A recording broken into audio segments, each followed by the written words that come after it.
کمالہ کشف الدجا بجمالہ۔ آج ہم اور آپ ضرورت کے تحت بیٹھے ہیں۔ ضرورت کیا ہے؟ سرکار غوث اعظم کے طفیل اللہ ہم سب کی حاضری کو قبول کر لے۔ غوث اعظم سے محبت کرنے والوں کی فہرست میں ہم سب کا بھی نام لکھ دیا جائے، ورنہ آج کل کے دور میں دنیا میں عجیب و غریب کام ہو رہے ہیں۔ ایسا نہیں ہے کسی میں اتنے لوگ ہی بیدار ہیں نیپال میں اتنے ہی نہیں بلکہ ہر گھر کے انسان بیدار ہوں گے۔ ہر گھر میں تقریباً 90% لوگ بیدار ہوں گے، 10% سو گئے ہوں گے، لیکن 90% لوگ بیدار ہوں گے۔ کوئی موبائل میں ٹائم پاس کر رہا ہوگا، کوئی دنیا کی باتوں میں مست ہو رہا ہوگا، کوئی لوازمات زندگی کے بارے میں متفکر ہو رہا ہوگا۔ دنیا میں لوگ بیدار بھی ہیں، لوگ شب بیداری بھی کر رہے ہیں، لوگ باتیں بھی کر رہے ہیں۔ کوئی سیاست کی پیچیدگی سمجھ رہا ہے، کوئی سیاست کے مسائل کو سمجھ رہا ہے، کوئی سیاست میں گفتگو کر رہا ہے، کوئی اپنے اور غیر کے درمیان تمیز کر رہا ہے، کوئی اپنے اور غیر کے درمیان میں نہ جانے کیسی حرکتیں کرنے پہ لگے ہوئے ہیں۔ دنیا کا ہر انسان کچھ نہ کچھ کرنے میں لگا ہے، مگر خدا کا شکر ہے آج نیپال کی سرزمین پہ، آج اس گاؤں میں کسی کے باپ کا ذکر نہیں، غوث پاک کا ذکر ہو رہا ہے۔ ماشاءاللہ، بہت خوب۔ نعرہ تکبیر، نعرہ رسالت، جشن غوث الورا، علماء اہل سنت، نعرہ تکبیر، نعرہ رسالت۔ ہم لوگ قسمت کے دھنی ہیں کہ سرکار غوث اعظم کی محفل میں بیٹھے ہیں، اور سرکار غوث اعظم فرماتے وَلَوْ إِنْ كَشْفَتْ عُمْرَةُ مُرِيدِي بِالْمَشْرِقِ وَأَنَا بِالْمَغْرِبِ اسْتَرْتُهَا۔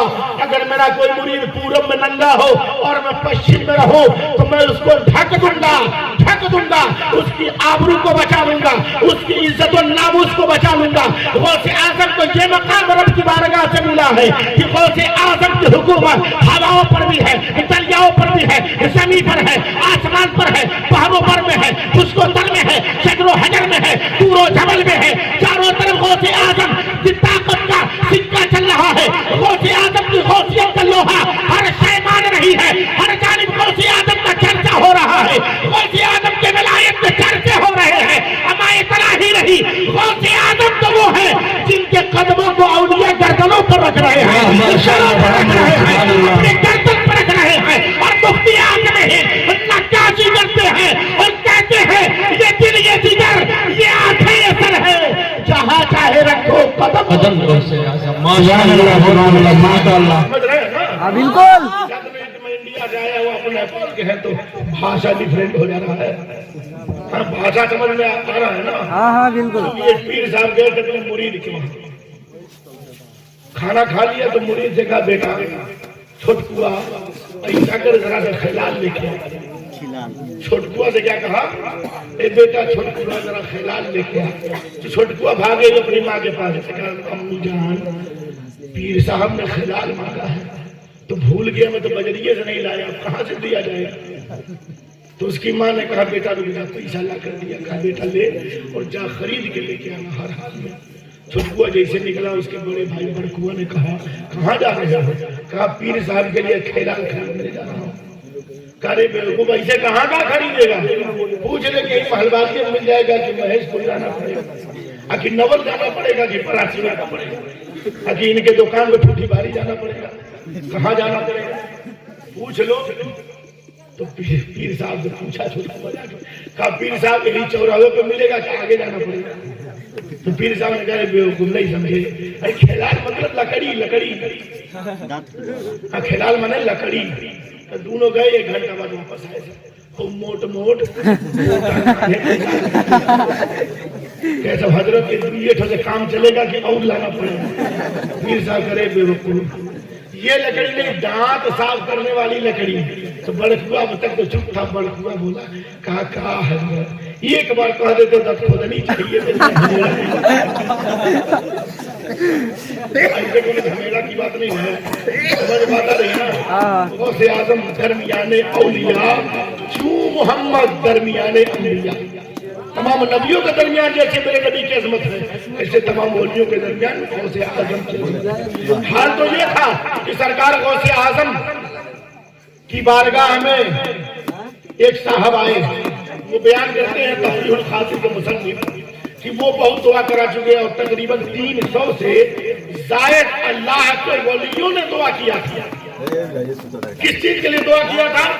تو تفریح الخاطر کے مصنف لکھتے ہیں کہ ان کی ولایت سلب کر لی گئی تھی، ان کی ولایت چھین لی گئی تھی. ولایت دوبارہ مل جائے، وہ دوبارہ اللہ کے ولی ہو جائے، اس لیے 300 سے زائد اللہ کے ولیوں نے دعا کیا.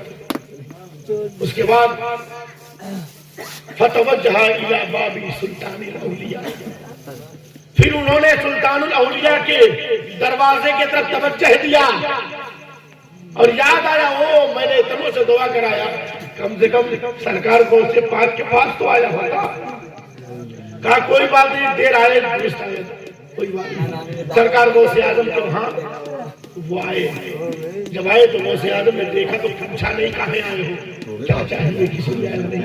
اور جب سرکار غوث اعظم فرماتے ہیں فَإِن كُنْتَ مَرْدُودًا عَنِ اللَّهِ فَأَنَا أَقْدِرُ مَقْبُولًا عِندَ اللَّهِ بِإِذْنِ اللَّهِ. غوث اعظم فرماتے ہیں آ جاؤ کوئی بات نہیں، اگر اللہ کی بارگاہ میں آپ کو مردود قرار دے دیا گیا ہے تو گھبرائیے نہیں، میں پھر سے آپ کو مقبول بارگاہ مولا بنا دوں گا. آپ کا جو منصب چھن گیا ہے، آپ کی جو کرسی چھن گئی ہے، گھبرائیے نہیں، میں آپ کو وہ دوبارہ واپس کر دوں گا. اور اس کے بعد دعا کرنا شروع کر دی، یا ربی انت قادر ان تجعل المقبول مردودا والمردود مقبولا. مولا تو خوب طاقت رکھتا ہے، خوب قدرت رکھتا ہے، جس مردود کو چاہے مقبول بنا دے، جس مقبول کو چاہے مردود بنا دے. میرے مولا تو خوب طاقت رکھتا ہے، لیکن اگر ان کو مقبول نہیں کرنا تھا، ولایت ان کو نہیں دینی تھی، ان کو مردود رہنے دینا تھا، تو مولا میرے دروازے تک کیوں بھیجا؟ مولا میرے در پہ آ گئے ہیں، میرے در پہ اب غوث اعظم نے ہاتھ اٹھا دیا ہے. مولا غوث اعظم کے اٹھے ہوئے ہاتھوں کی لاج رکھ لے. سرکار غوث اعظم دعا کر رہے، مولا اٹھے ہوئے ہاتھوں کی لاج رکھ لے. میرے دروازے تک آ بھی گئے، آنے نہ دیتا میں دعا نہ کرتا، کوئی بات نہیں. مولا یہ آ گئے، میں دعا کر رہا ہوں، مولا میں دعا کر رہا ہوں.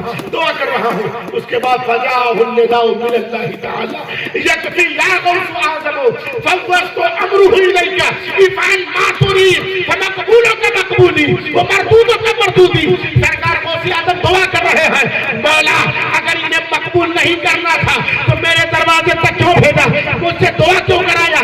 مولا تیری مرضی کے خلاف کچھ نہیں ہوتا، کیوں ایسا ہو گیا؟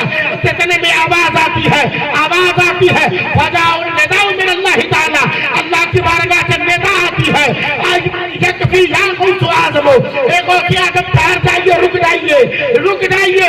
فوضت امرہ الیک، اے غوث اعظم یہ بندہ آپ کے حوالے ہے، اس کا حکم آپ کے ذمہ پر ہے. افعل ما ترید، اے غوث اعظم جو چاہو وہ سلوک کر دو، چاہو تو سزا دے دو، چاہو تو معاف کر دو، چاہو تو جرم کی سزا دے دو، چاہو تو معاف کر دو، چاہے اپنا بنا لو، چاہے بیگانہ کر دو. افعل ما ترید فمقبولک مقبولی ومردودک مردودی. اے غوث اعظم یہ بندہ آپ کے سپرد ہے، مگر یاد رکھیے گا اے غوث جو تیرا ہوگا وہ میرا ہوگا، جو تیرا نہیں وہ میرا نہیں. سبحان اللہ،